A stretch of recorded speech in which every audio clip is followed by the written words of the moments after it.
एक chapter, 2 chapter हो गया हिस्ट्री, 2 ज्योग्राफी, 1 सिविक्स हो गया है। तो आज हम सिविक्स का दूसरा चैप्टर शुरू कर रहे हैं जो है रिप्रेजेंटेशन ऑफ डेमोक्रेसी। ठीक ना, चैप्टर 2 सिविक्स का रिप्रेजेंटेशन ऑफ डेमोक्रेसी। इसका मतलब होता है कि हमारे यहाँ जो डेमोक्रेसी है वो रिप्रेजेंटेशन के सिस्टम पर चलता है। डेमोक्रेसी के 2 फॉर्म होते हैं, एक होता है कि डायरेक्ट डेमोक्रेसी, एक होता है रिप्रेजेंटेशन डेमोक्रेसी। क्योंकि भारत एक बहुत विशाल देश है और इतने बड़े विशाल देश में सारे व्यक्ति को एक जगह बैठा के कोई डिसीजन नहीं लिया जा सकता। मान लीजिए कि सारे लोगों को अगर हमको इसको कोई चीज पर फैसला करना है, किसी बिल को पास कराना है, तो सारे लोग इकट्ठे बैठ नहीं सकते हैं और सभी लोगों को राजनीतिक समझ नहीं होती है। तो तब क्या करते हैं हम कि प्रतिनिधि अपना चुनते हैं। हमको उतना समय नहीं है, जैसे कि जनता को उतना टाइम नहीं है, ना ही समझ है राजनीति का। तो वो क्या करते हैं, अपना एक प्रतिनिधि चुन लेते हैं और वो प्रतिनिधि हमारे तरफ से शासन की प्रक्रिया में भाग लेते हैं और वो हमारे लिए काम करते हैं। तो वो क्या क्या होता है रिप्रेजेंटेशन ऑफ डेमोक्रेसी में, हम लोग यही जानने वाले हैं। ठीक है, ये एक इंट्रोडक्शन है टॉपिक वीडियो। इसमें इस चैप्टर में हम लोग मेन क्या क्या चीज पढ़ने वाले हैं। पहला है यूनिवर्सल एडल्ट फ्रेंचाइज। ये क्या होता है कि हमारे यहाँ जितने भी लोग हैं 18 या उसके एबव, चाहे वो महिला हो, पुरुष हो, अमीर हो, गरीब हो, किसी भी कास्ट का हो, किसी भी धर्म का हो, किसी भी जाति का हो, सबको वोट देने का अधिकार है। तो इसी का मतलब होता है यूनिवर्सल एडल्ट फ्रेंचाइज। और इस टॉपिक में हम इसके बारे में डिटेल से पढ़ेंगे। दूसरा टॉपिक है why are elections held. Election क्यों होते हैं? तो अभी हमने जस्ट बताया था कि इलेक्शन होने का रीजन है कि हम अपना रिप्रेजेंटेटिव को कैसे चुनेंगे। बहुत इलेक्शन होगा, इलेक्शन में बहुत सारे कैंडिडेट खड़े होंगे और उस कैंडिडेट में कौन अच्छा है उसका सिलेक्शन करके हम उसका चुनाव करेंगे। तो ये इलेक्शन इसीलिए होते हैं। तो यहाँ दूसरे जो टॉपिक है उसमें पढ़ेंगे व्हाई आर इलेक्शंस हेल्ड। उसके बाद हम पढ़ेंगे राजनीतिक दल, रोल ऑफ पॉलिटिकल पार्टी। राजनीतिक दल का क्या रोल होता है डेमोक्रेसी में, और कोलिजन गवर्नमेंट के बारे में पढ़ेंगे। कोलिजन गवर्नमेंट जानते हैं स्टूडेंट? जैसे कि कभी कभी आपने देखा होगा, आप भी बड़े हो थोड़ा समझते होंगे कि जब किसी भी पार्टी को राजनीति, जैसे कि इलेक्शन में 4 पार्टी खड़ा हुआ, इलेक्शन में भाग ले रही है 4 पार्टियां। अब हुआ क्या कि किसी भी पार्टी को फुल मेजोरिटी नहीं मिला, कि जितना सीट मिलना चाहिए था उतना नहीं मिला। तब क्या होता है कि 1-2 पार्टी मिलके जितना सीट चाहिए उतना पूरा लेते हैं, या बहुत सारा, कई जगह तो बहुत सारी पार्टी मिलके उतना सीट को पूरा करते हैं। जैसे कि महागठबंधन है, बिहार में देखते हैं महागठबंधन है, या यूपीए, एनपीए, ऐसे किस तरह का होता है ना गठबंधन वाली सरकार, जैसे सारे पार्टी मिलके उसको उतना सीट पूरा करते हैं। तो ये इस तरह के जो गवर्नमेंट बनता है उसको कोलिजन गवर्नमेंट कहते हैं या गठबंधन सरकार कहते हैं। अब है फ्रेंचाइज एंड डेमोक्रेसी। ठीक ना, फ्रेंचाइज एंड डेमोक्रेसी का मतलब हुआ कि in a democracy every citizen enjoys equal political rights.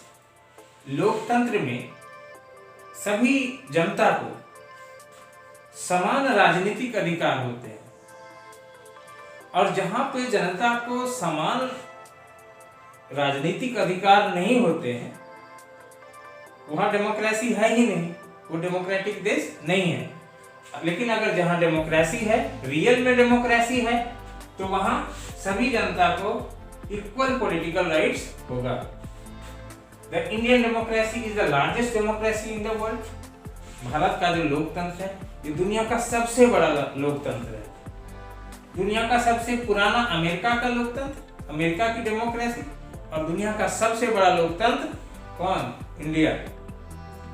क्योंकि यहाँ लार्जेस्ट नंबर ऑफ वोटर्स हैं, बहुत सारे वोट देने वाले हमारे यहाँ जितने वोटर्स हैं उतना दुनिया में किसी भी देश में वोटर्स नहीं है।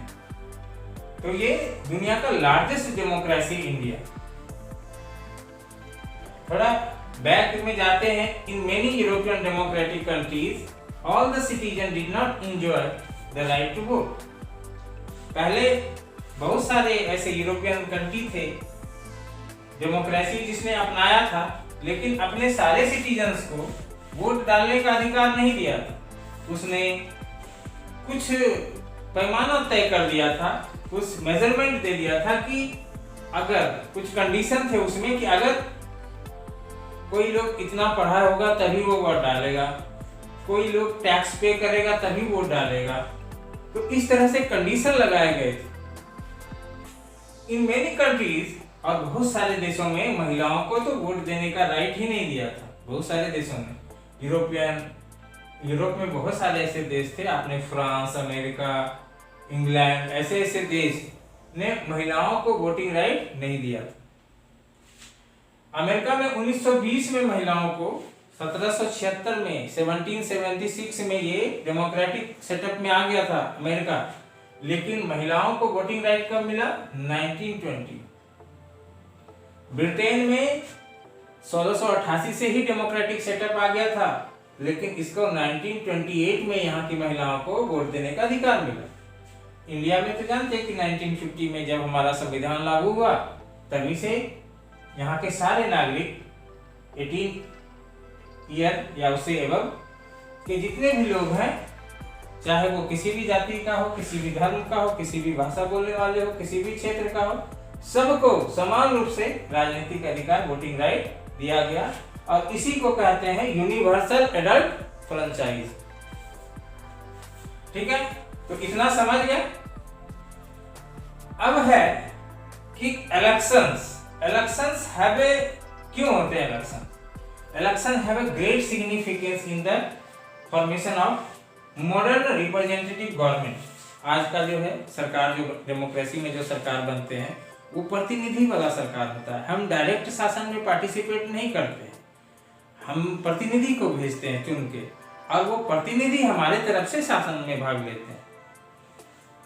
तो उसके लिए इलेक्शन तो होना जरूरी है। हम कैसे चुनेंगे प्रतिनिधि को? और स्वस्थ लोकतंत्र वही होता है जिसमें कि बहुत सारे कैंडिडेट्स चुनाव के मैदान में हो। उससे क्या होता है कि हमको बेटर ऑप्शन मिलता है चुनने का, कि जैसे कि 10 कैंडिडेट होंगे तब उसमें हम चूज कर सकेंगे कि कौन अच्छा है। अगर कैंडिडेट्स 1 या 2 होंगे तो हमको चूज करने का ज्यादा चॉइस नहीं होगा। तो स्वस्थ जो हेल्दी डेमोक्रेसी वही है जहां पर कि ज्यादा कैंडिडेट्स इलेक्शन में भाग लेते हैं। तो इलेक्शन बहुत जरूरी है। मॉडर्न डेमोक्रेसी में, रिप्रेजेंटेटिव गवर्नमेंट वाले डेमोक्रेसी में इलेक्शंस बहुत ही महत्व रखता है। और यह हर देश में ये पीरियोडिकली होता है, यानी कि प्रत्येक रिप्रेजेंटेटिव, जितने भी होते हैं चुने हुए रिप्रेजेंटेटिव्स, उनका टाइम लिमिटेड होता है। जैसे 4 ईयर, 5 ईयर, है ना, सबका फिक्स रहता है कि इतने साल तक वो रहेगा, उसके बाद फिर इलेक्शन होंगे। इससे क्या होता है कि अगर वो जिसको हमने चुना वो गलत काम कर रहा है, वो ठीक काम नहीं कर रहा है, तो हमारे पास बदलने का ऑप्शन होना चाहिए। और इसीलिए उसको फिक्स किया गया है टेन्योर को, कि वो कितने समय तक रहेंगे। हमारे यहाँ तो जानते हैं कि जो भी जैसे प्राइम मिनिस्टर बनते हैं, मुख्यमंत्री बनते हैं, जो भी बनते हैं, वो 5 ईयर के लिए बनते हैं। ठीक है, हमारे यहाँ जो है ये नेता लोग का जो कार्यकाल है वो 5 ईयर का होता है। अगर उन्होंने अच्छा काम किया तो दोबारा मौका मिलता है, अगर अच्छा काम नहीं किया तो फिर उसे हटा देते हैं, पब्लिक उसे वोट नहीं देती है। ये है जो फर्स्ट इलेक्शन इंडिया में हुआ था सबसे पहला, वो 1951 में हुआ था। ठीक है, तो इतना चीज आपको माइंड में रखना है। ठीक, अब जो स्टूडेंट नेक्स्ट टॉपिक जो होगा उसमें हम पढ़ेंगे इलेक्शन प्रोसेस के बारे में, कि इलेक्शन प्रोसेस क्या है और किस तरह से हम इलेक्शन, मतलब कि किस तरह से नॉमिनेशन होता है, पहले चुनाव की घोषणा होती है, फिर वो जो भी सरकारी काम होता है उस पर बैन लग जाता है, आचार संहिता जिसको कहते हैं, उसके बाद फिर नॉमिनेशन होता है, फिर नाम वापसी लिया जाता है, फिर चुनाव प्रचार होता है, फिर वोटिंग होता है, फिर काउंटिंग होता है। ये बहुत सारे जो प्रोसेस है, ये नेक्स्ट वीडियो में हम इस प्रोसेस के बारे में जानेंगे। ठीक है स्टूडेंट, मिलते हैं फिर अगले वीडियो में, तब तक के लिए बाय एंड थैंक यू।